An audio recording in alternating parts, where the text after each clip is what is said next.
hands are moving kind of slow today. I have to brag a little bit to you guys. I actually got outside and went for a walk yesterday and today. It's pretty freaking amazing considering I was back in the chair, unfortunately, a couple weeks ago. So I'm doing a lot of exercise. I wish I could say there was some magic that I was doing. Movements. It's interesting because I've learned this series of moves. They look so incredibly easy, and they make no sense, but one or two of them just completely wipes me out. So it's about rebalancing your body. It's the neuroplastic, what would we even call it? Chiropractic, basically. Some exercises, so it's helping. And sounds that they play for me while I'm doing the exercises. That really got me going because we've had some events. It's obvious, and we know this, that we are experiencing an earth crisis right now. Because we have reached a critical and stupendous, kind of heavy on the stupid time in human history. Nations are facing unprecedented set of perils that will prove extremely challenging. Be very hard for us to surmount this. Climate change, geological upheaval, regional, global conflicts, global debt, economic chaos, new disease threats, environmental sustainability issues, proliferation of radical new ideologies, basically, social challenges, all arising from this rapid pace of innovation, coming on the heels of dramatic population shifts across the globe. Before, a couple years ago, I called it the Northing event that would come. Well, we're here now. A futurist, an author, Alvin Toffler, wrote about this in the 70s. It's been talked about repeatedly, but he called the phenomenon future shock, which really struck me today.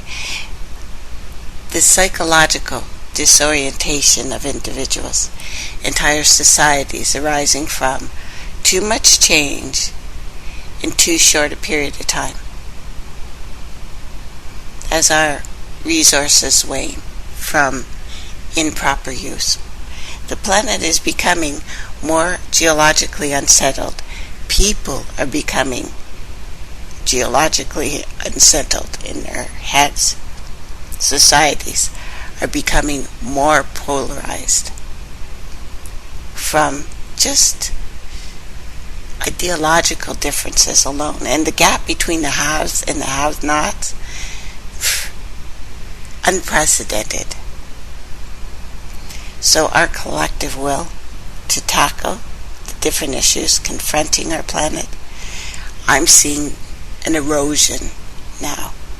And each of us will be confronted with new life-altering dilemmas. And you're most likely feeling it now. I think it's prudent to begin preparations for a series of crises that lie immediately ahead in our future. That's all of us.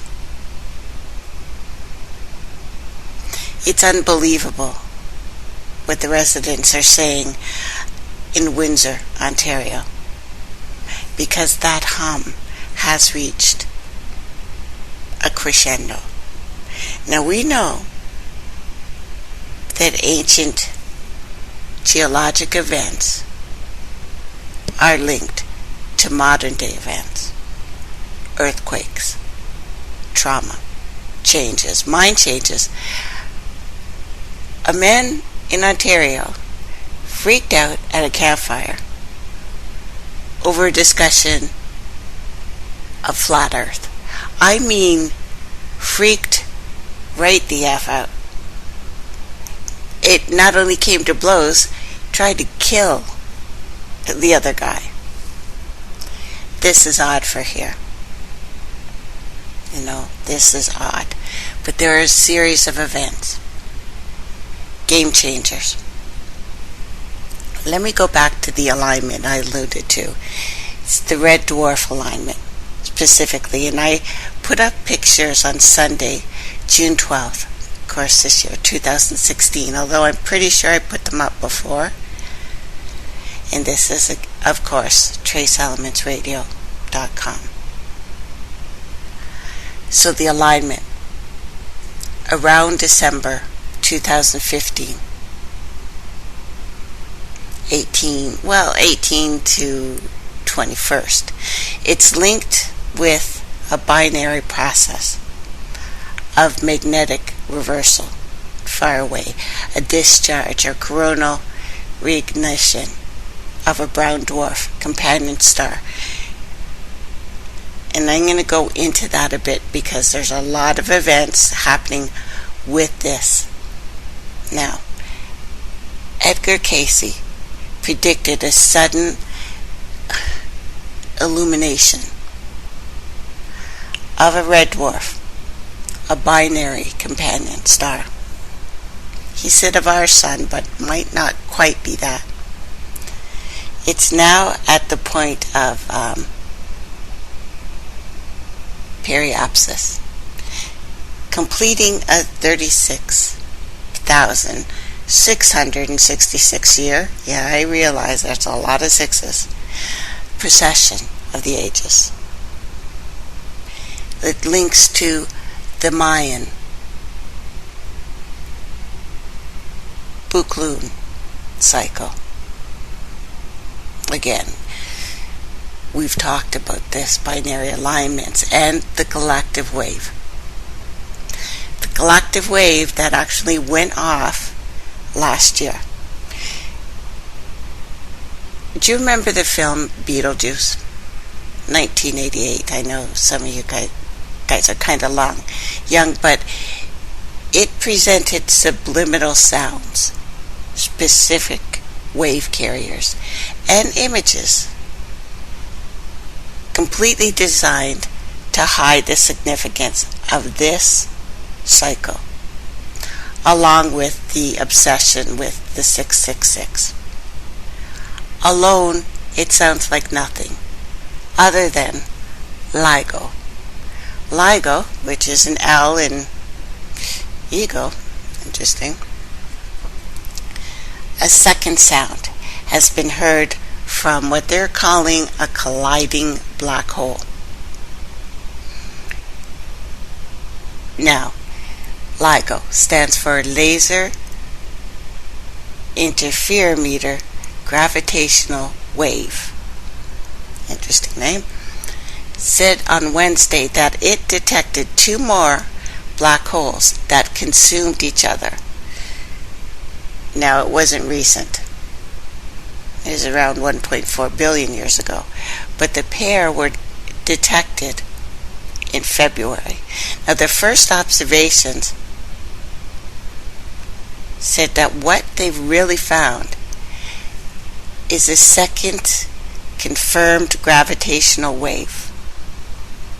And again, they found this in 2015. It is not a collision so much. It is a second set of sounds. Because as they collided, they actually merged and created a black hole. So, I don't know what it's like getting it on if you're as big as a black hole, but that's what it is. And it's hitting. We're going to be feeling it. Actually, probably August, but probably now and continuing, I would say, until December anyway. But that's not all, folks. Because a huge electromagnetic storm, an event which was huge, has hit the earth.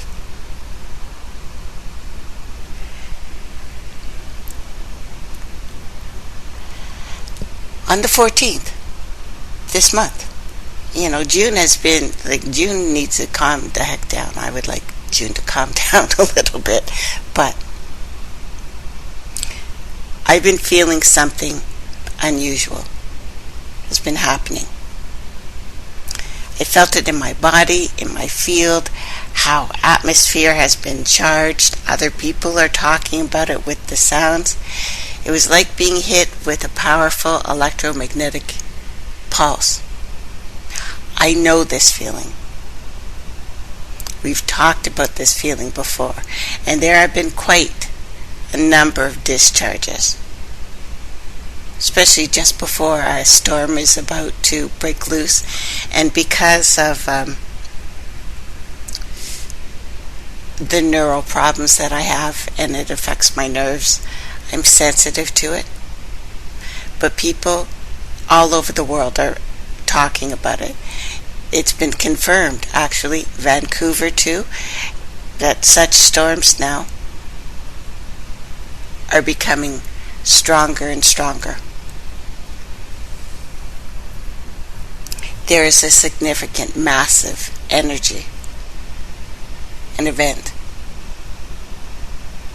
It's connecting the opening, the grand opening of the earth to the light codes of the source. This wasn't just any dwarf star. This was the red dwarf. This goes with the stuff I posted on the weekend about an event that they call in the Vedic text the return of the Brahma Sutra. I'm not looking at it as a being. I'm looking at it as it's been foretold that we would feel this. I know some people have called it the shift. It may be. We actually see, and probably are all feeling, our third eye changing. And when you look outside, you will see this with the sunshine, with the clouds, with the lack of them, everything, all the rainbows we're seeing, all the discharges basically. Now we know for a fact that there was a massive electromagnetic storm with tornadoes.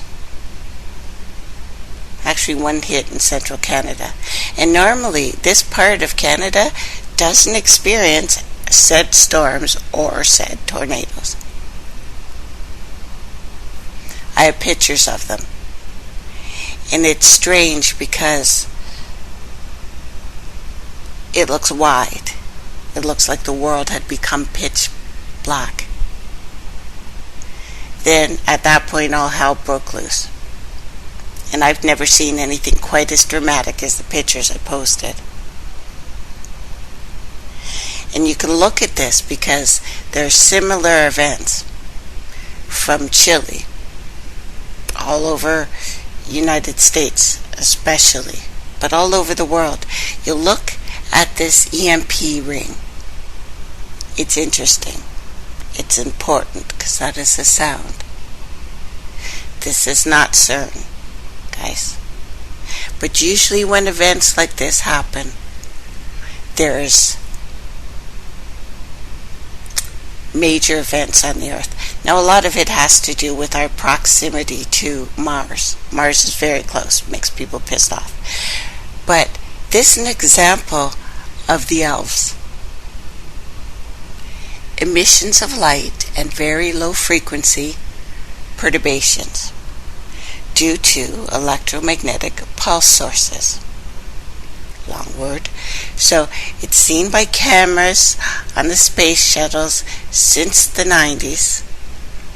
Elves appear when a pulse of electromagnetic radiation from lightning propagates up towards space, hits the base of Earth's atmosphere. It is a faint ring of lights. It marks a broad spot where the EMP hits us. And elves appear alongside red sprites. Red sprites have a lot of energy, which I've told you about. They actually may be where the jinn stories come from. Powerful. They can be great for the earth. They can also be devastating for the earth. And I have a complete video so you can see sprites, and we've talked about it. But in this particular one, Ashcraft's camera caught a cluster of the sprites leaping straight up in the middle. It looks like of a donut. This is what has been called a harp ring. It is not a harp ring. This is not harp. It's from out there. Elves. These are elusive. And that's an understatement. They blink in and out. In only 1/1000th of a second. Fast, quick, powerful, completely invisible to the human eye. Although, if you are out when it happens, you probably feel something. Now, for comparison, red sprites tend to last for hundredths of a second, and regular lightning for about a second or more. So their brevity explains why elves are more of a recent discovery than other lightning phenomenon that I've told you about. And I've also wanted to mention that since the end of May, events in the sky are different, especially in Chile. We've talked about all the weird animal deaths and the beaching and the red tide. But in Chile, the light has changed.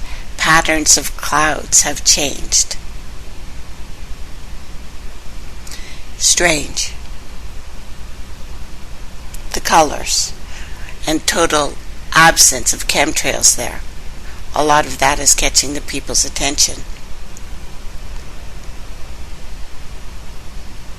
So it's finally beginning to hit mainstream, even though this has been spoken of quite a bit by many, many people, much smarter than me. But it's hitting the mainstream. That most of the bankers that got murdered, do you remember that? In 2013, 2014, were once responsible for the design and implementation of the financial technology that keeps this slave system afloat. And I see humanity is ready for change now. In 2011, 2012, humanity should have been ready for change. Although one of the biggest reasons, besides an unresponsive humanity, for the delay was the cabal hadn't been able to blow up their own system after the failure against Russia. So basically, they were replaced with more and eviler architects. As when we were talking about this before, when Two Dog and I were talking about it before. So everything we're dealing with, and I talk about all the time, is the ability to take advantage of whatever happens because of the false electric environment and front-run information. There's a new 300 million cable just run across the Atlantic, and now they are using neutrinos to move the information through the center of the earth, oh yeah, and continue the HFT, high frequency trade madness. Anyways, we know the story, but here's exactly the difference that we have finally seen in an article from yesterday to help present the fracture that should have taken place years ago with facts in place?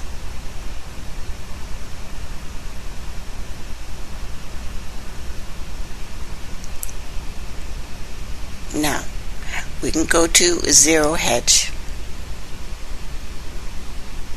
Because last year, following an attempt to motivate the Commodities Future Trading Commission into investigating rapid manipulation of gold and silver prices, the chief executive of one of the world's leading primary gold companies called on other producers to withhold all precious metals from the market in an effort to stem the fraud. He recently reported that not a single producer contacted him to do so. But as precious metals fall and fail to reflect any growing demand around the world, which is increasing very suddenly, one company in particular is actively preparing to do that. So MX Gold Corp, the CEO, Patel, and CFO, Kenneth Felipe, say that they are positioning their company to stockpile between 20 and 30% of all their physical gold in the next coming months, noting that prices are nowhere near where they should be at current market supply and demand levels. In an interview, Felipe appears to be taking the stance of many precious metal investors, which is to stockpile anything physical, in anticipation of a number of potential cataclysmic economic, monetary, and I think planetary events, like the hyperinflation that we are seeing in Venezuela, that they want to pull out physical gold. They want to take this gold and they want to store it. They believe that having physical gold in a vault makes a lot more sense than selling it at the prices they are now. Gold is ready to move. I believe it's going to continue to rise. But a lot of people are storing it, hoarding it, as the wealthy do. And as I've said before, wealth hoarding led to a lot of the problems on this planet. This is the exact same as what every industry should apply if they understood currency, technology scams taking place right now. Stop giving energy to it, because this is the first miner with the balls to state this, the problem that's going on, and it should have been said a long time ago. Now obviously, why I target so many CEOs and orcs and trolls of the mining industry who is ruining this planet, and too many humans were allowed to keep giving this energy, no matter how hard I've tried. It's no longer the case. People are talking about this everywhere. Anyway,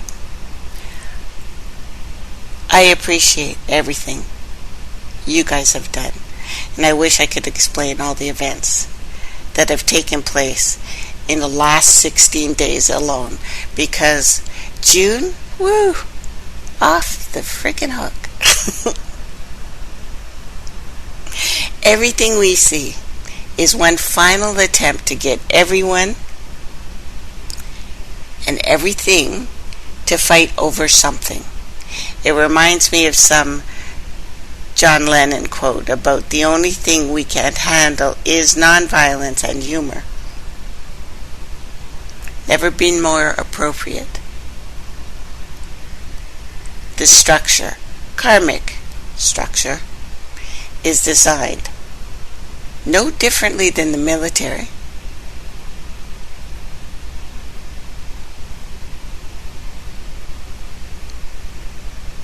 So, this event can't really go into this event until we clear up some facts, guys.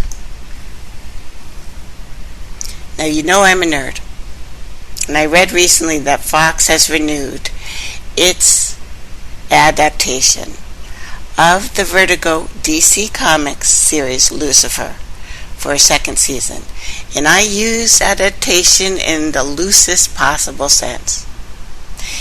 In that, rough contours of a long-running comic series can be gleaned from time to time in a TV series, but they're buried underneath an almost unimaginably inappropriate and gag-inducing police buddy copish kind of thing. Fox's Lucifer neither looks nor acts nor contains any of the dignity or quiet menace of his comics counterpart. Here, he's your typical TV, quippy, switchy Brit, teamed with a stereotypical tough but tender female cop who's a single mom trying to raise her stereotypically spunky little mophead of a daughter. Lucifer. Yes, that Lucifer giddily gallops around LA, which is actually Vancouver, because you can't actually film in LA because you could probably get shot. Anyway, and helps the tough but tender female cop solve problems, and seems so tired and Angela Lansbury kind of ish. So the show is an abomination, but not for the reasons some of the YouTube panty pissers think. I guess we should say there's also a cable series called Damien, based on the Antichrist and the Omen. That also seems destined for cancellation for sure, because it sucked like a Hoover with a sucking sound. It was bad. So the comic series Lucifer, it's a spin-off from Neil Gaiman's Byzantine Sandman universe, written by the British creator Mike Carey, who also did a series that played off Harry Potter called The Unwritten. The comics Lucifer is based visually on David Bowie. Interestingly enough, oddly enough, I guess the series premiered 2 weeks after Bowie's death. The only reference, though, to Bowie in the TV pilot was Fame, playing in the after-credit sequence. But it matters, especially because several Lords of the Air have passed away. Now, given the horrendous spectacle that followed, it's almost a mercy that Bowie wasn't alive to see this crap. Now, indeed, this TV's Lucifer is all too fitting for the age of safe space Satanism. I don't know how else to talk about it. So listening to a riveting synopsis for a recent episode, philanthropist Tim Dunlear is found dead. Lucifer explores his good side by becoming a benefactor of this glitzy Los Angeles charity. Really? Carey's take on Lucifer was distinctly Gnostic, and I don't mean in that trendy one-size-fits-all sense of the world. Lucifer Morningstar had long ago resigned his post as king of hell, and struggling with a nemesis in the form of the archangel Michael, who was in fact the demiurge, and yes, that demiurge. All sorts of strategies, alliances took form, and one began to wonder how interested Carey was in the actual history of the Lucifer mythos, as opposed to some good British uncomfortable fantasy. Now indeed, the comic series is deeply rooted in their tradition more than a biblical tradition, which only makes sense seeing that Lucifer is not a name. It is a title. And in the Vulgate, that was the Bible, for more than a millennium, by the way, refers to a number of different things, people, one of whom, believe it or not, is Jesus Christ himself. There really is no nominal Lucifer in the biblical tradition. Get that right. Now, unless you choose to transpose the name onto a more or less historical king of Babylon, not the prince of perdition in the book of Isaiah, Bible traditions are all over the friggin' place on this. Many referring to Lucifer as Hillel or Hyle, but I think it was pronounced Hillel. Believed by some scholars to be a reference to Nebuchadnezzar II, whom Saddam Hussein himself, he saw himself as a reincarnation of, and perhaps unwisely so, or very, very accurately so. And he said that Saddam Hussein said that he was the reincarnation of Nebuchadnezzar. Now, how can this be, you might ask? Why, we know all about the history of Satan, his secret origin as the beloved archangel Lucifer, his rebellion against God, his fall from the heavenly estate because of his pride and his vanity. Why, it's right there in the Word of God. Actually, no, it isn't. The myth of Lucifer, again, a title and not a name, comes entirely from non-biblical sources, various apocryphal texts, and entered into the great cultural lexicon largely through John Milton's Paradise Lost, who was in fact drawing an extra biblical tradition, because you could still get it. Now, the Lucifer myth was transferred to Satan in pre-Christian century, basically, as may be learned from several different, like a Slavic Enoch story, because they still had Enoch then, where Satan, Sataniel, and perhaps Samuel, is described as having been one of the archangels, because he contrived to make his throne higher than the clouds over the earth and resemble my power on high. Sataniel,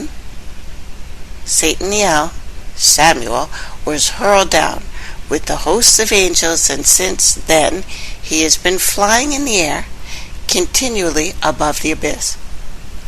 This is why I bring up the elves and the sounds and the electromagnetic pulse we're freaking getting right now.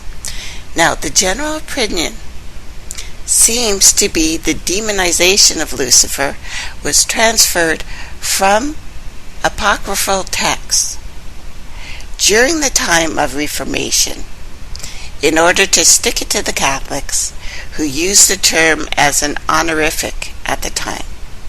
So, from the Catholic Encyclopedia, the name Lucifer originally denotes the planet Venus, emphasizing its brilliance.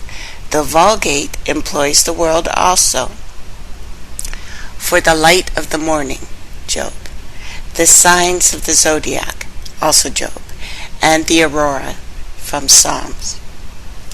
Metaphorically, the word is applied to the king of Babylon in Isaiah, as a preeminent among the princes of his time, to the high priest Simon, son of Onias, that's Ecclesiastes, for his surpassing virtue, to the glory of heaven.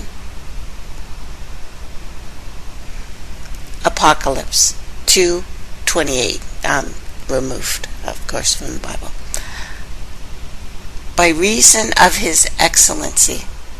Finally, to Jesus Christ himself, 2 Peter 1:19, and the Apocalypse 22:16, the exuliant of Holy Saturday, the true light of her spiritual life.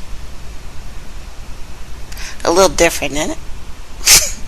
So, well, about all these Luciferian texts and Luciferian cults and Luciferian this and Luciferian friggin' that, well, there may be a few small cults here and there that identify as Luciferian. Might be considered as such by some, like the Process Church, but as you probably know, a handful of people can get together and call themselves whatever the heck they wanna. It's much the same way that people misidentify the Eye of Providence with the Eye of Horus, because they can, and they wanna, and they don't read the damn thing.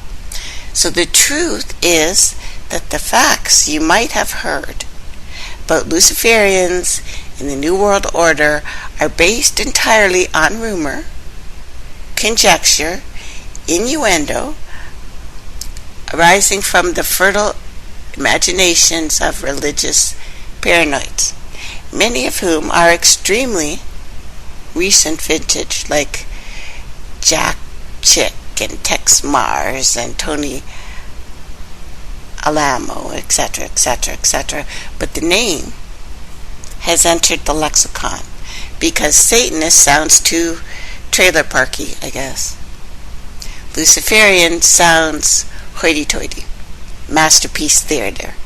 British accents are almost needed.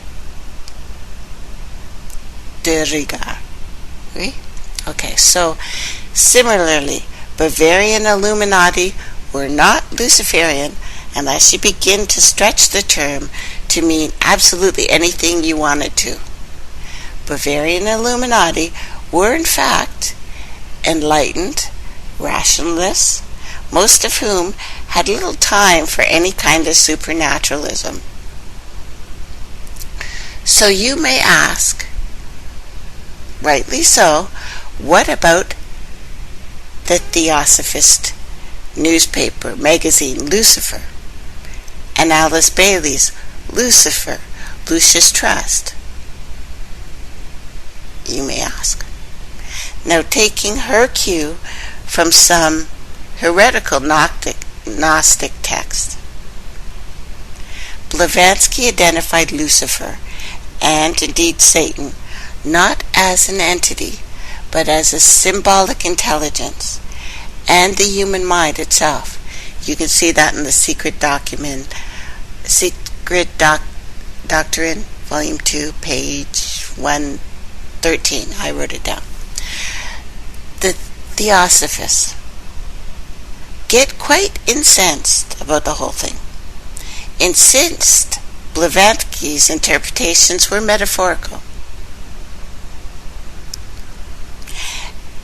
And while she was a monist, a one-godder kind of thing, might be seen kind of as the forerunners to the safe space Satanists. Because everyone's got to be safe now. In a strange way of Jack Kirby, who did his spin on the whole thing, and the retelling of the fall that most people know. Now we have Alice Bailey, whose writings were even more impenetrable than Blavatsky, and wholeheartedly made up, who basically says the same thing though, but throwing Lucifer being the planetary throat center, for some reason, that it is her voice, but could have been because she had read something saying that it was a sound frequency. She called it the planetary throat center. And I don't know why anyone takes any of the crap from her seriously. So, okay, what about Albert Pike and his shout out to the Lighty One? Well, I've no interest in defending Pike, but it's been pretty well established that the Lucifer bits, yes, Lucifer is God, etc., etc., in Morals and Dogma, was not in any original text, but added in a pamphlet published by a French pornographer and hoaxer called Leo Taxel. Pike, surprisingly enough, was pretty consistently anti-Lucifer. The apocalypse is, to those who receive the 19th degree, the apotheosis of the sublime faith, which aspires to God alone, despises all the pomps and works of Lucifer, etc., etc., etc. I don't know. Well, no. I don't think those 3 World Wars letters are genuine either. I think it's a lie. Never done. So throwing around terms like the Luciferian New Order might sound all metal and cyberpunky and stuff, but they actually don't describe any recognizable entity. We need to get this clear, because there's no organized body of any appreciable size, no extant corpus of literature, nothing to look at but an internet name-calling, cyberbullying, made-up shit from people who know that you like a little bit of a scary tale. And it tends to be reinforced through repetition, but evaporates as soon as you try to pin it down or actually research. And a lot of the books are pretty darn new. So now, I'm more than willing to believe that more than a few movers and shakers out there are possibly Satanists, and not the safe space kind, since the term certainly defines their behavior. But as well, and we'll see, because I'm going to go into this in depth, Luciferian describes an entirely different kind of behavior than the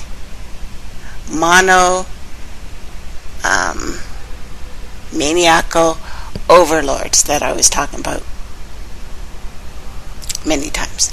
Now, given the incredible evil and the totalitarianism that's out in the open right now, do we still need myths of secret UN theosophists setting a table for Lucifer's return? It seems almost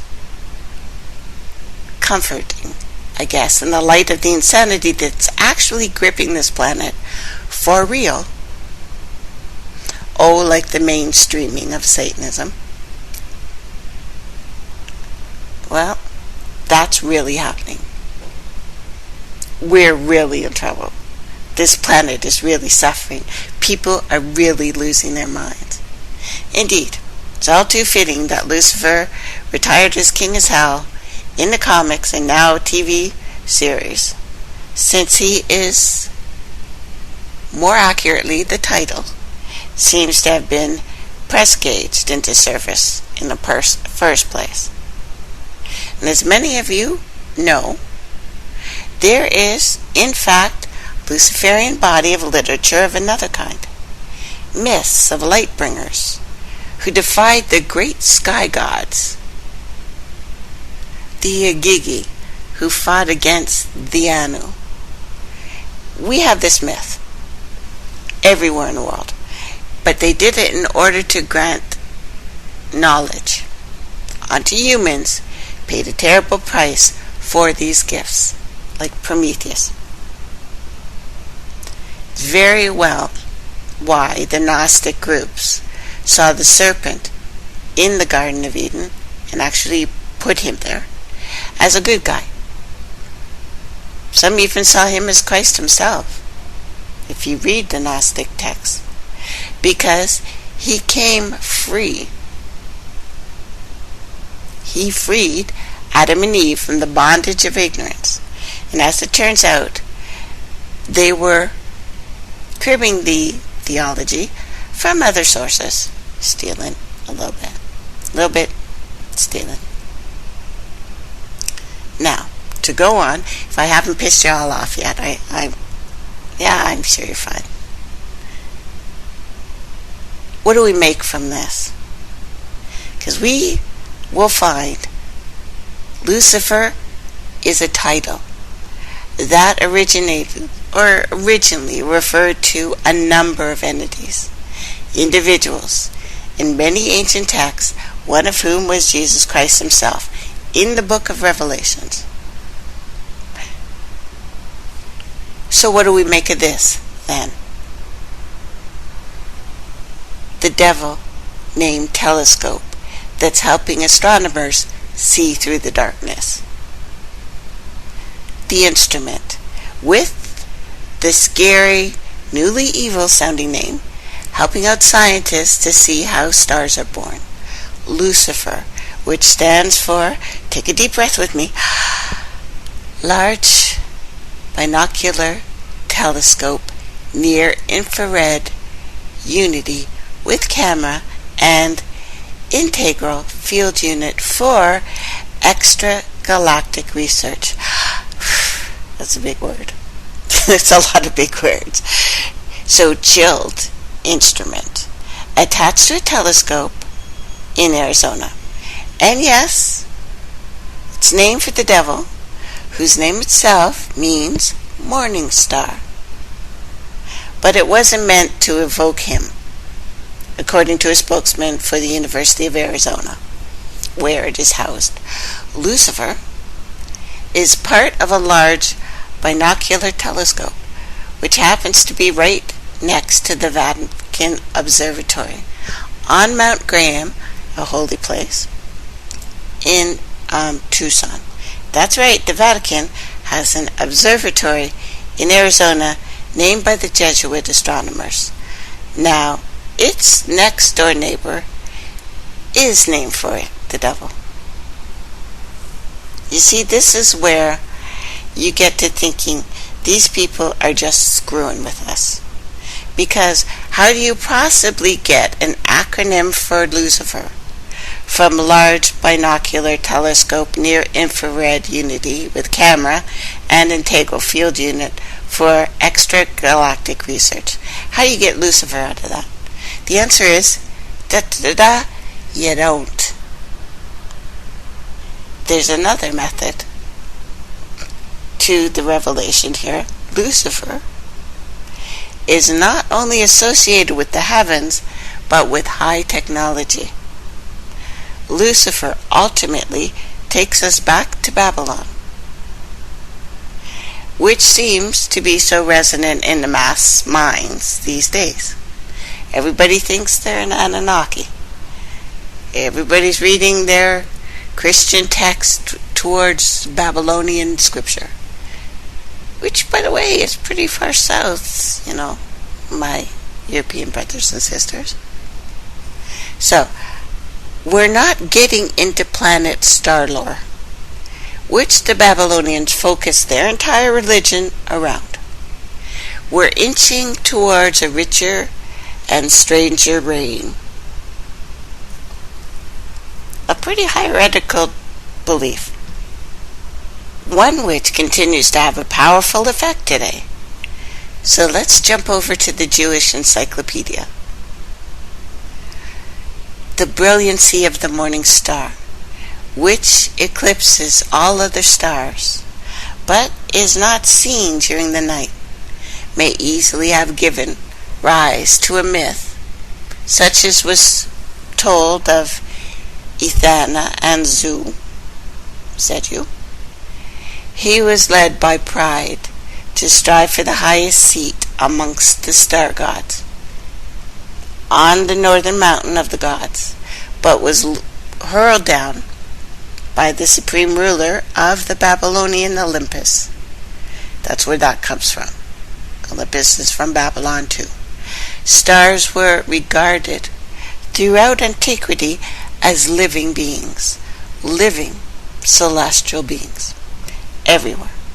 Now, the familiarity of the people of Palestine with such a myth is shown by a legend localized on Mount Hermon that I've told you about, the northern mountain of Palestine, possibly the original mountain of the gods in that country, of the fall of the angels under the leadership of Samhazi, the Sky Caesar, and Azazel, Enoch. Text. See the fall of the angels. Now, another legend represents Samhazi, who we call Samyaza, because he repented of his sin as being suspended between heaven and earth, much like a star, instead of being hurtled down to Sheol, which actually is earth. Another legend represents Samyaza because he repented of his sin again. Now, bearing in mind that Jewish and Christian authorities saw this entire cosmology, or at least as it's been described in the extra-biblical book of Enoch, as heresy, they looked at it as blasphemy. You should be aware that there is an active subculture in Christian conspiracy circles that is very much focused on Samhazi or Samyaza and his friends as fallen angels described in the book of Genesis. The late great Philip Cohens says the Chaldeans referred to the Watchers as Ir. The Egyptians Neter means watcher.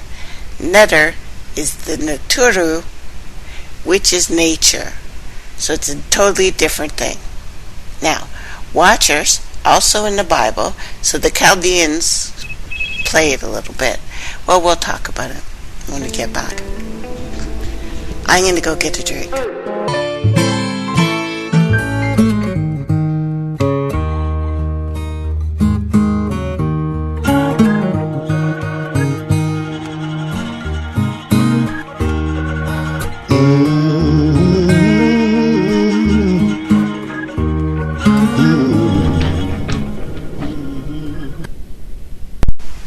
Welcome back, everyone. You're listening to Trace Elements Radio, live today on Revolution Radio Studio A, Trace Elements Radio, and Wolf Spirit Radio. Thanks for tuning in, guys. I want to answer a question that was sent to me, and thank you very much. If you want to send me questions, I always appreciate them, guys. And you can just go to my webpage, and on the left-hand side you can put in your questions. So it was about the first island, about Atlantis specifically. Here's my personal thoughts on this. The story we get is that Atlantis sunk into the oceans,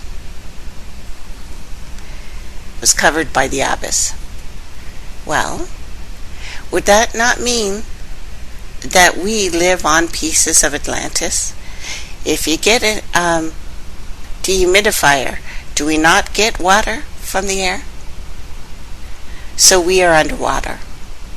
It made me think of the name of the first island, which was not Pangaea, but Gishwantha, or Gishwana land, depending on who you talk to.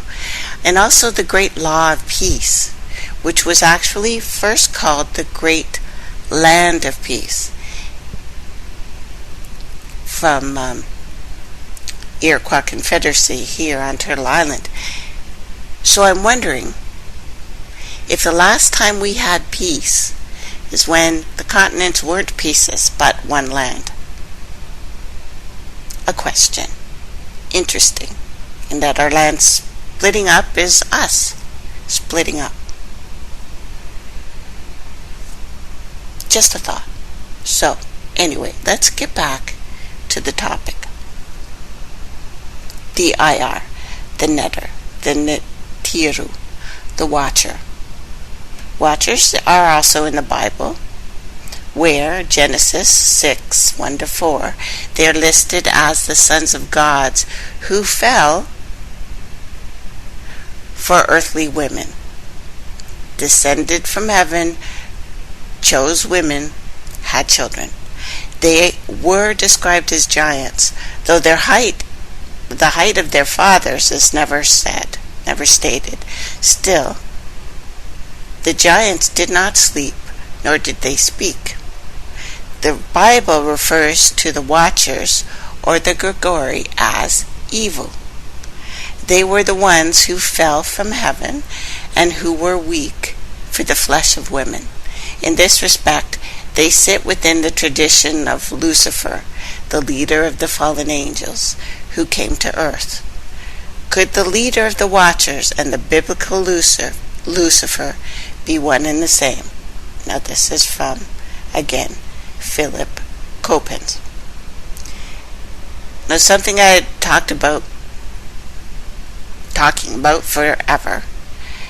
Chapter 8 of the Book of Enoch describes these fallen angels, often described as somehow reptilian, and their role in the affairs of their mortal followers. Let me quote. And Azazel taught men to make swords and knives and shields and breastplates,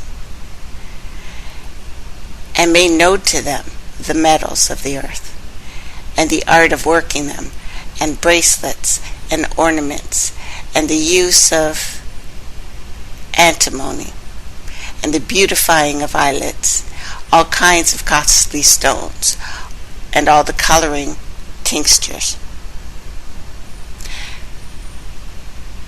And there arose much godlessness, and they committed fornication, and they were led astray and became corrupt in all their ways.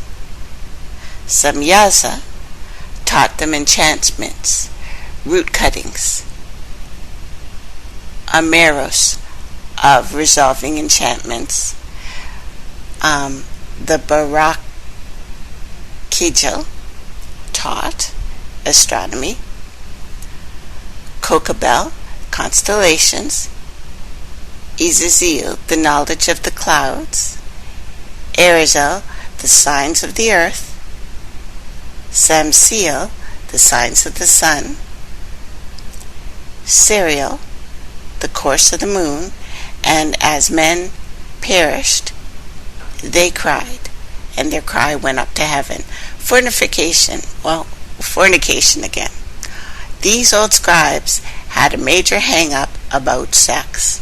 Now, I don't know about you, but I'd say these watchers were pretty darn helpful, seeing as they were supposed to be fallen angels and all.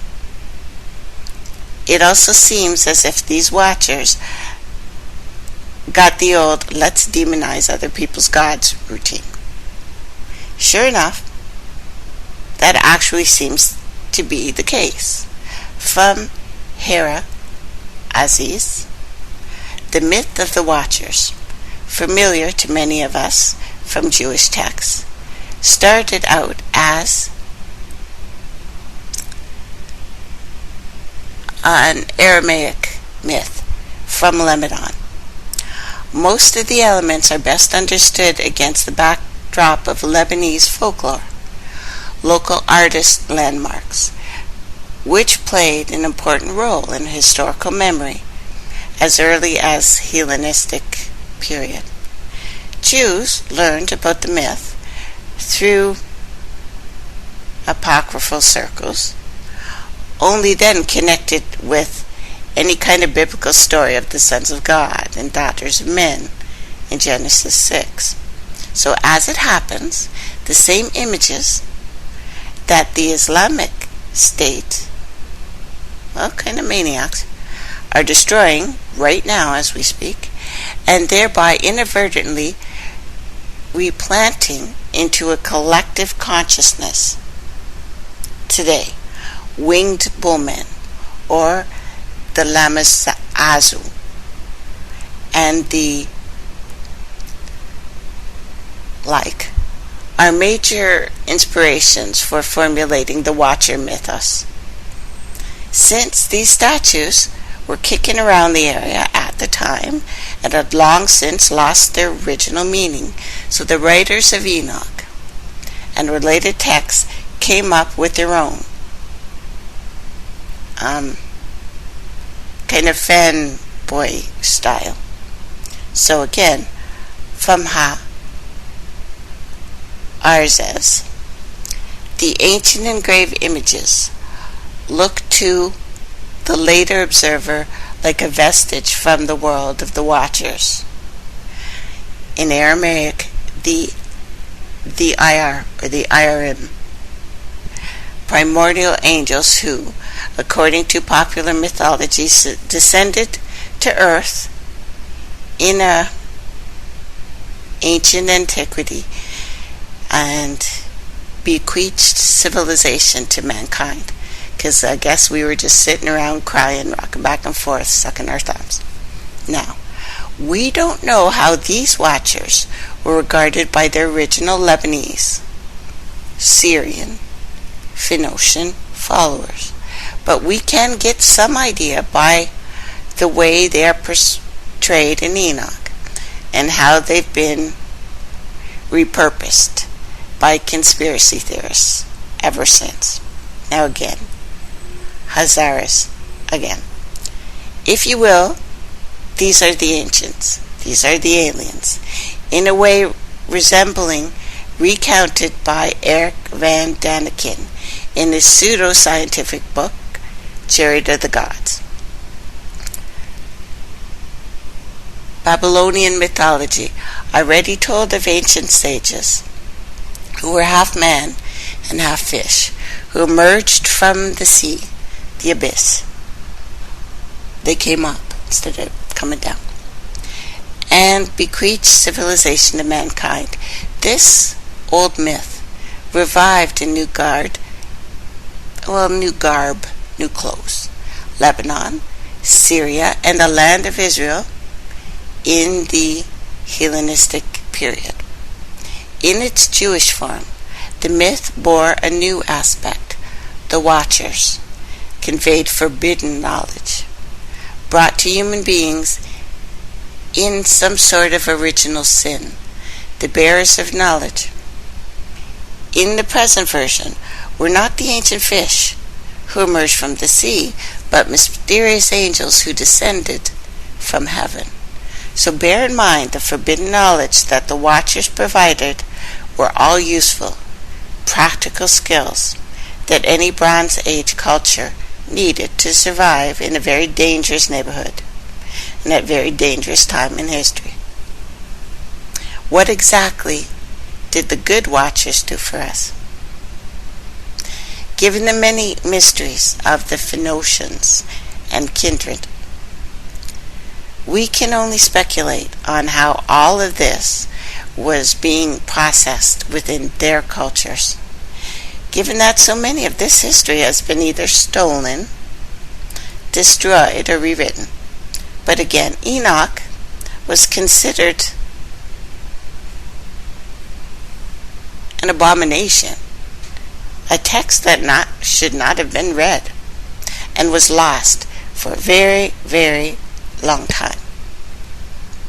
I have a very strong feeling these mysteries want to be revealed, and will be. Could only reveal a body of knowledge, a way of knowing, that we can't even begin to imagine right now. But given the timetable and the political realities of the Levant at the time of writing Enoch, the Levite, the same people, which is not, well, it's to say, not long after Alexander brought most of the known world under the Greek thumb, including Israel, it's very well possible that Samyaza and Azazel could have been reflections of Prometheus, who was in fact mythology's best known lightbringer. The arts the Watchers taught humankind strongly reflects Prometheus in a soliloquy of an ancient play called Prometheus Bound.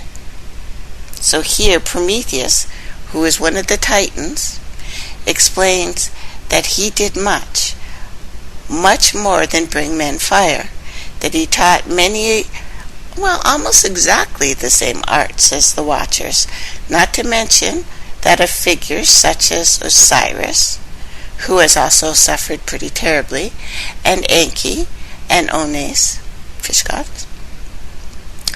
I taught them to read the risings of the stars and their settings, which up to now they ignored.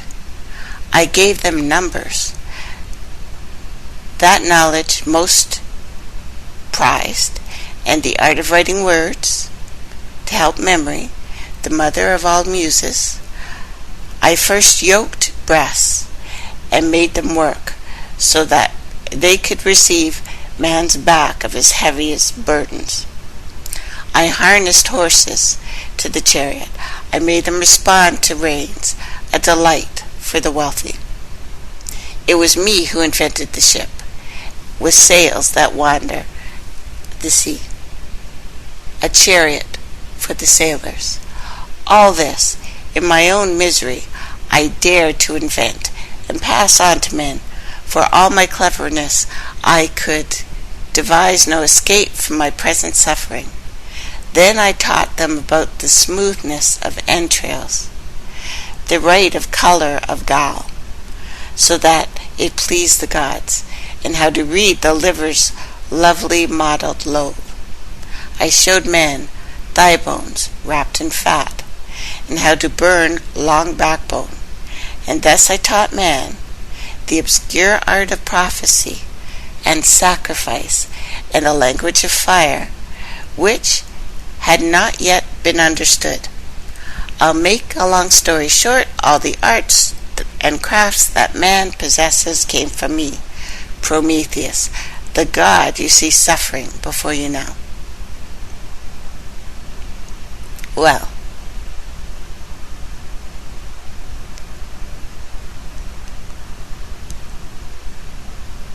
if we look to the home of the mysteries of the corn goddess Demeter, we'll see why this is important soon.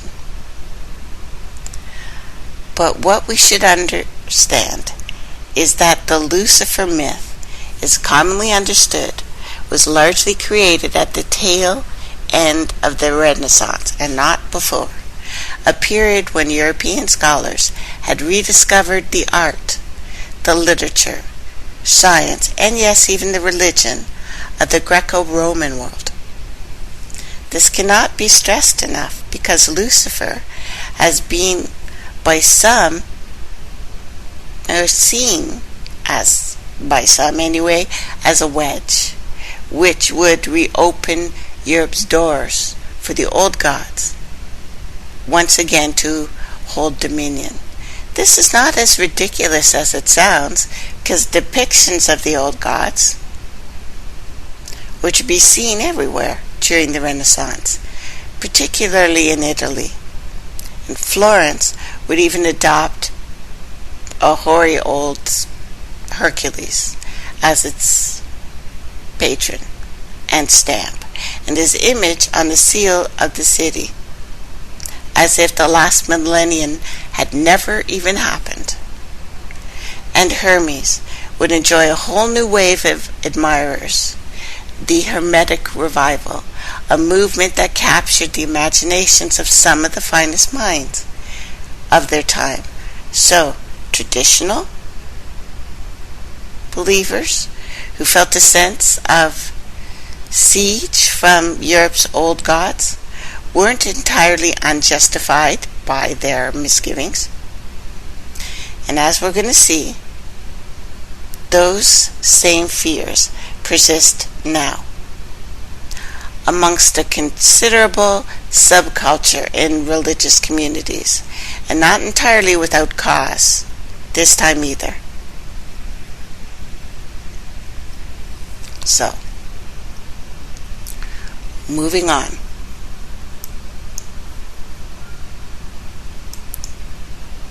With this idea, because it takes us away from what's really happening on the planet, right? And so much of the Western vision of Lucifer was inspired by an epic poem in the poetry of John Milton. His Paradise Lost was the Star Wars and the Lord of the Rings of its time, a widescreen 3D apocalyptic blockbuster that pulled out all the stops and captured the imagination of readers across Europe. It took off on the idea of the War of the Angels, hardly more than a few lines in the book of Revelation, and created a saga that was meant to convey the very mind of God to the reader, to tell the story of creation and the fall, to open up the inner mind to images and drama not seen in the Western world for hundreds, if not thousands of years.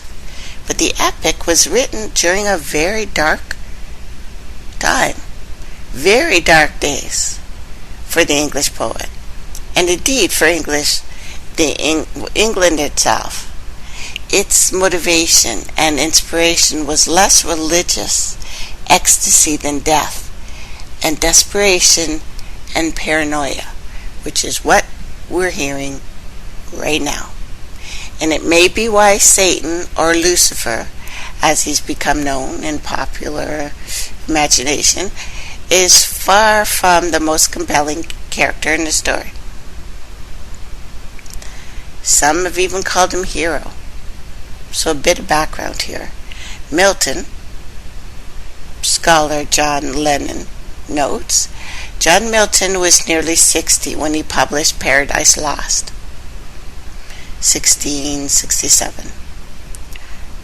John Aubrey tells us that the poem began about 1658, finished about 1663.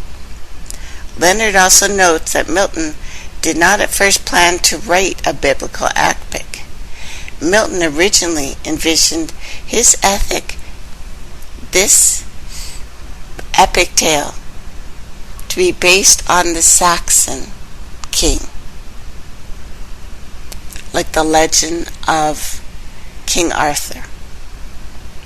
Having gone totally blind, Milton wrote Paradise Lost entirely through dictation with the help of friends. He also wrote the epic poem while he was ill, suffering from gout, and despite the fact that he was suffering emotionally after the early death of his second wife, Catherine Woodcock, and the death of their daughter. So it was not a happy time for him. But there's a major plot point here in Paradise Lost that tends to get overlooked. It is the association of the pagan, specifically Phoenician Canaanite gods, with fallen angels. This was in his mind. Now remember that the book of Enoch was still lost as of lost writings, and we're just now beginning to discover the connection of the Watchers to the now lost Phoenician deities, gods, demigods. So in Milton's estimation of fallen angels, banned from heaven, written out of the book of life, chose to descend to earth, present themselves as gods to mankind. godlike shapes and forms, excelling human, princely dignitaries, and powers that art in heaven sat on thrones. Though of their names in heavenly records, now no memory was blotted out, erased by their rebellion from the books of life. So this is Milton. This is not the Bible. This is not Apocrypha. This is Milton and his mind crazed with loss. Got them new names, he says. Wandering the earth, of mankind they corrupt, to forsake, with gay religions full of pomp and gold, and devils adorn for deities. They were known to men by various names and various idols throughout the heathen world, like Anu, progenitor of the angel archetype.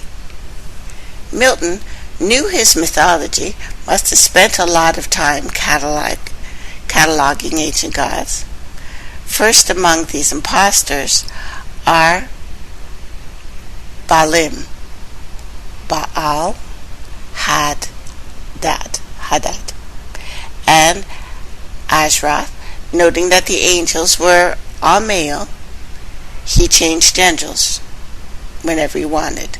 So from the Syrian ground, which we've talked about, the general names of Baal-im and Ashtaroth, those male, these female. For spirits, when they please, they can change their sex. That's what he said. So Milton echoes ancient prophets, Lamentations, that ancient Jews chose to follow these strange gods. And because of this infidelity, they were defeated by their enemies, notably Babylonians. For those of the race of Israel oft forsook their living strength, and unfrequented left his righteous altar, bowing lowly to bestial gods, for which their heads, as low bowed down in battle, sunk before the spear of despicable foes. The Ishtar figure appears again, significantly worshipped by the Sidonian virgins. With these, in troop came Ashtoreth, whom the Phoenicians called Astarte, the queen of heaven, with crescent Horus, or horns, whose bright image nightly shone by the moon. Sidonian virgins paid their vows and songs to her. Then comes the figure of Tammuz, Adonis, again inflaming the passions of Phoenician girls. Tammuz came next behind, whose annual wound in Lebanon allured the Syrian damsels to lament his fate in amorous deities all summer's day. While smooth Adonis, from his native rock, ran purple to the sea. The love tale infected Zion's daughters, S-I-O-N, that's where we get Zion, daughters like heat, whose wanton passions in poured porch Ezekiel saw when the vision led. The Philistine god Dagon appears then, often identified with wholeness. Dagon, his name, sea monster, Cthulhu. And by the way, if you got a chance to look over my page, they've just seen a kraken or Cthulhu or some very large squiddy looking thing in the Atlantic Ocean. Saw it on Google. You can take a look. I don't know. I don't know what it is. No one knows what it is. But anyway, sea monster, upward man, downward fish. Yet his high temple reared in Azotus, dreaded through the coast. And then Milton goes on and says it.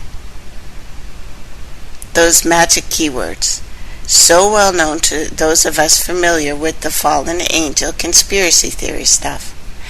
A crew who under the names of Old Renown. For those of you unfamiliar with the reference, Milton is paraphrasing Genesis here. Specifically a favorite quote amongst conspiracy theorists identifying aliens with the Nephilim.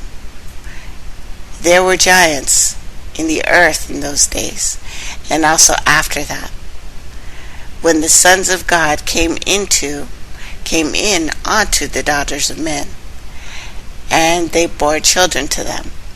The same became mighty men, which were of old, men of renown.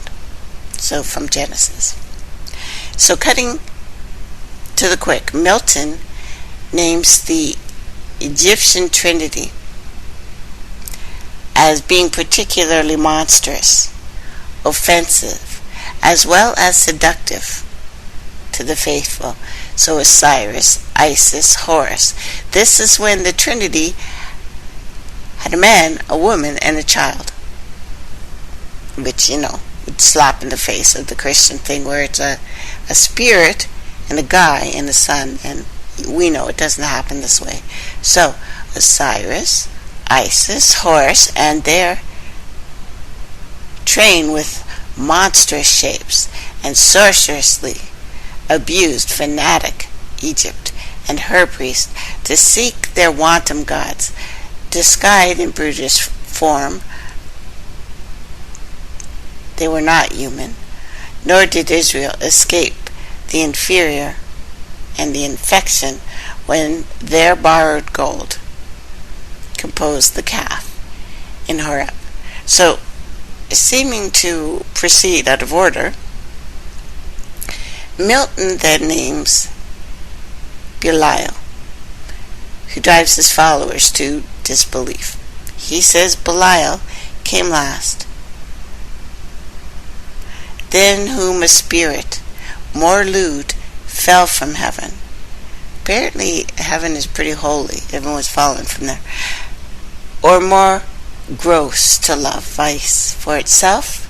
To him no temple stood, or altar smoked, yet more oft he in the temples, at the altars, when the priests turned atheists. So when the priests turned atheists, that's pretty interesting. The Greek gods were treated with less contempt than their Syro-Phoenician and Egyptian counterparts. So the Greco-Roman monsters, like the Gorgons and the Furies et al., appear later in the story. Their primary offense, in Milton's mind, seems to be their multiplicity. But this may be significant. Context of his parade of the fallen angels. The Ionian gods of Javan's issue held gods, yet confessed later, heaven and earth, their boasted parents. Titans, heaven, firstborn, his enormous brood, his birthright taken. So Milton might have been especially creative and a little florid in his descriptions of these fallen angels turned pagan gods.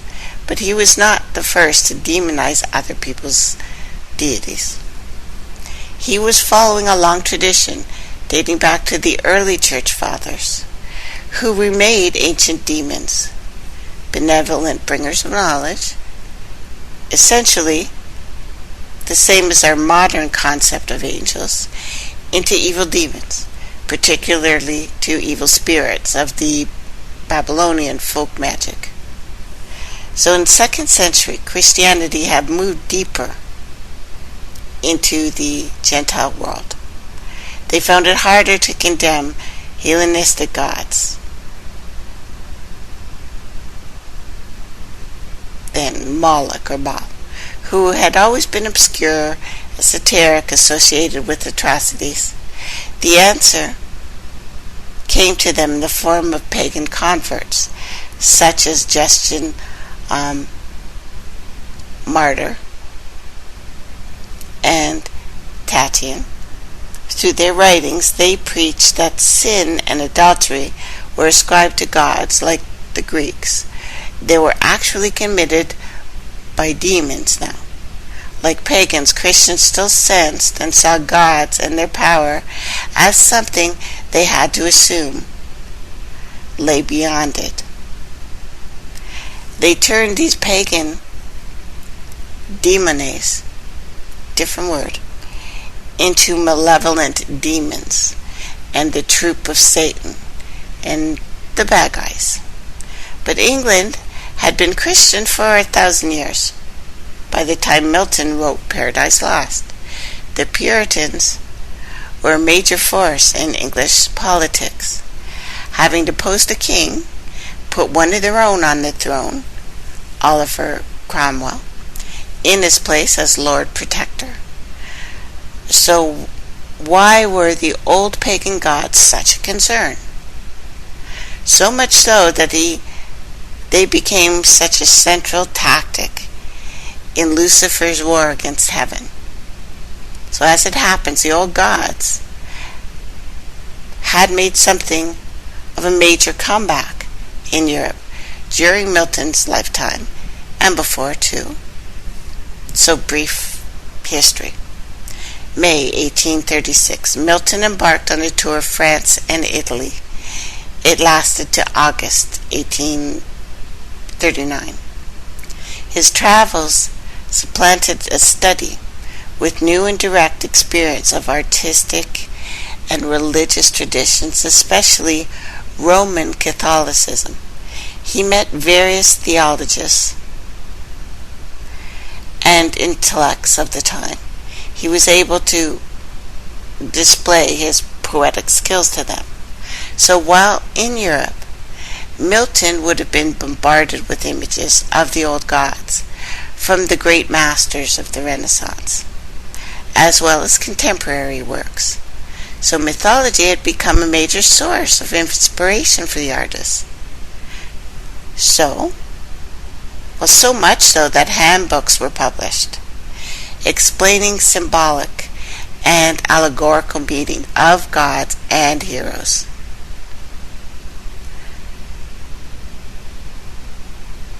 So, the iconology of Caesar Ripper was published 1593, reissued again 1600s.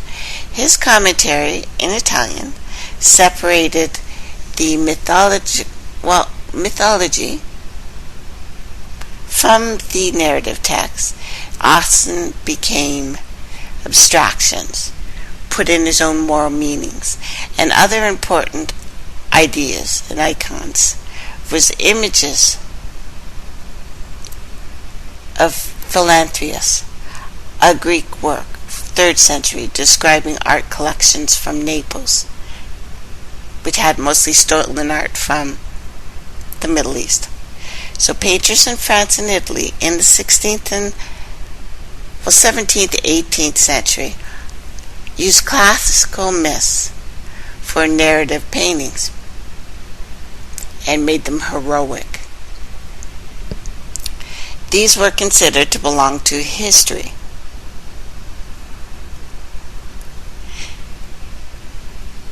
But they were not.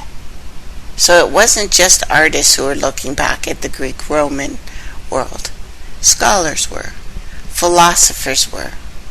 They had rediscovered the Neo-Platonists, like Pluto, and the greatest rivals of the Gnostics. Contrary to all the modern propaganda depicting a Taliban-like nightmare world across Europe, pagan philosophy had actually been in vogue since high Middle Ages, and even as early as Carolingian Renaissance, as scholars and clerics looked to the classics to bolster somewhat thin catalog of anything Christian at the time.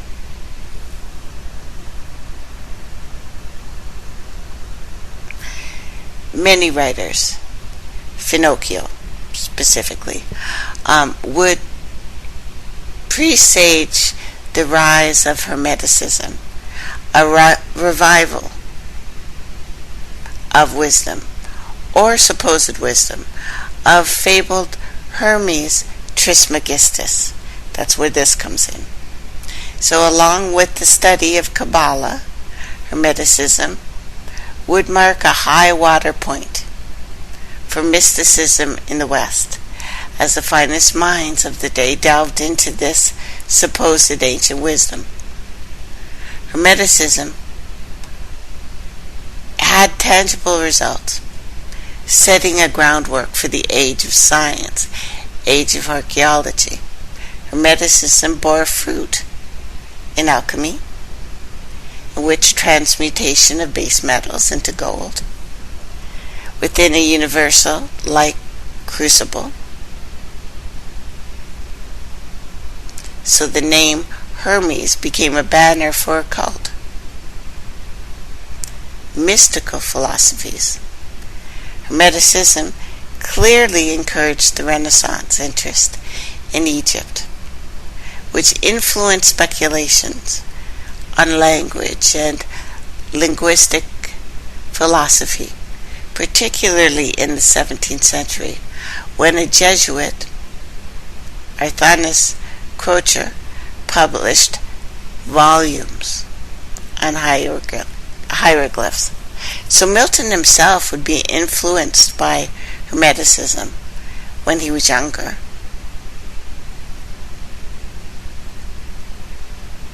And you can see it in a lot of his poetry,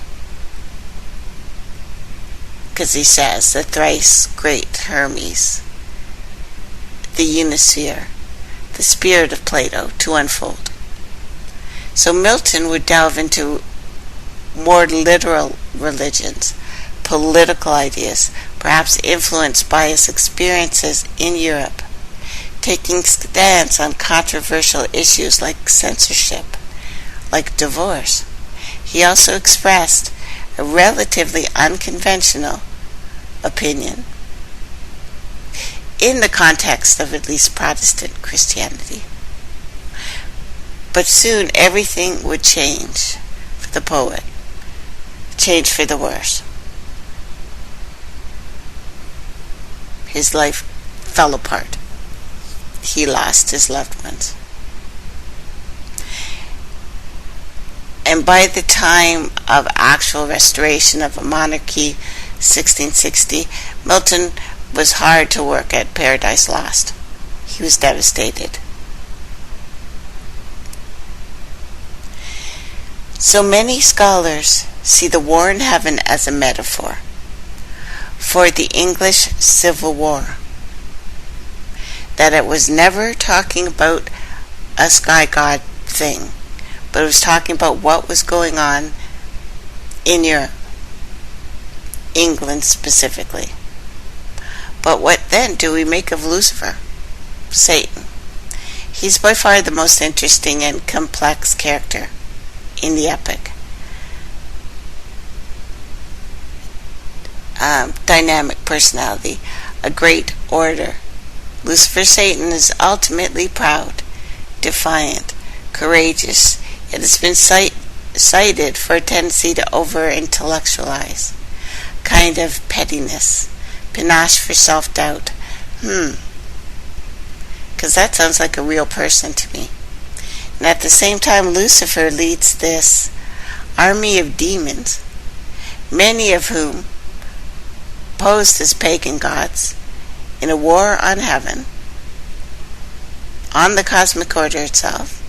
He leads mankind into the fall in his struggle, a struggle he ultimately loses, Did I mention he sires a reptilian? Yet, he remains the most compelling figure of the saga, a saga in which he wasn't originally supposed to even appear. So was Lucifer, Satan, a simple literary invention?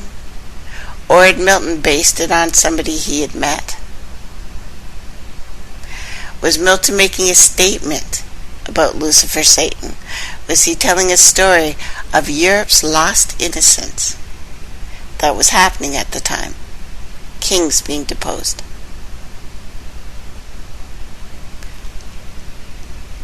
How had it been led astray by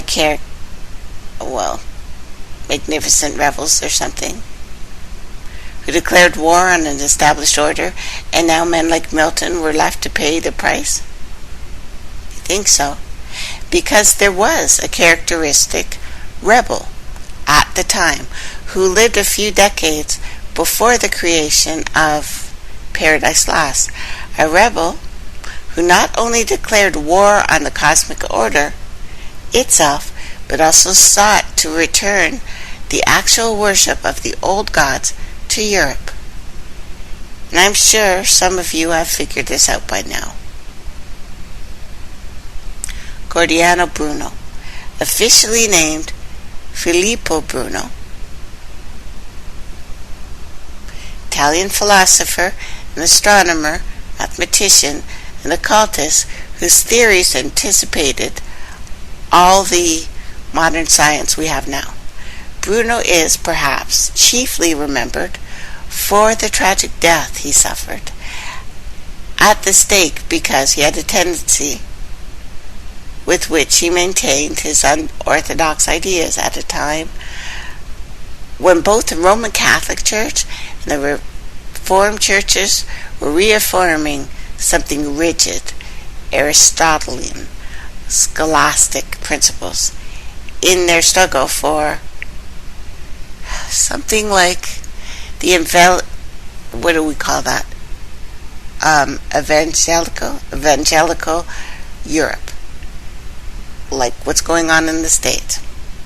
So Bruno was the first scholar to imagine outer space in the same general terms we see it today.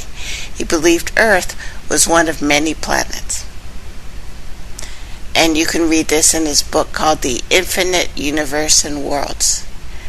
At the time, these were dangerous ideas. Bruno's concept of the infinite universe, uncontrollable and uncountable worlds and suns, almost inconceivable to thinkers of his day. And Bruno wasn't shy about marching straight into the mines of heresy and the minefields thereof to talk about this. So I can't help but think Satan's uncountable legions of fallen angels, reading Bruno's theory of uncountable legions of planets, particularly when they deny a uniqueness of Christ in the way they looked at it at the time, a claim even unconventional Christians like Milton found blasphemous. Since technically speaking, Bruno is speaking polytheism with these words of many planets. So apparently Milton was indeed familiar with Bruno's ideas, used him word for word in Paradise Lost and a couple of them. But simultaneously, you get a sense of the chaos of Bruno's infinite worlds in the legions of demons storming heaven. It's as if Milton is comfortable with the idea of infinite worlds, but only if the divine order is firmly established. Because Milton writes, Lucifer spoke, and to confirm his words, out flew millions of flaming swords drawn from the thighs of mighty cherubim. Sudden blaze far round illuminated hell. Highly they raged, against the highest, and fierce with grasp, arms clenched on their sounding swords, the din of war, hurling defiantly towards the vault of heaven. So another interesting claim here, or a clue anyway, is that Lucifer creates his own Vatican in hell, which is called pandemonium, meaning all the devils. Now remember Milton's grasp of ancient myth, his identification of ancient gods with demons, and the fact that our folk image of Satan is corrupted by the old fertility god, Pan. Bruno would be hailed as a martyr for the cause throughout the Enlightenment and into the scientific revolution of the 19th century. It wasn't until the Renaissance historian Francis Yates took a more serious look at his writings and the history that a different picture emerged. Bruno was an intense religious hermeticist, a believer in the magical religion of the Egyptians, as described by many. Yates said, Giordano, Bruno's Egyptianism was demonic, revolutionary, demanding full restoration of Egyptian Hermetic religion,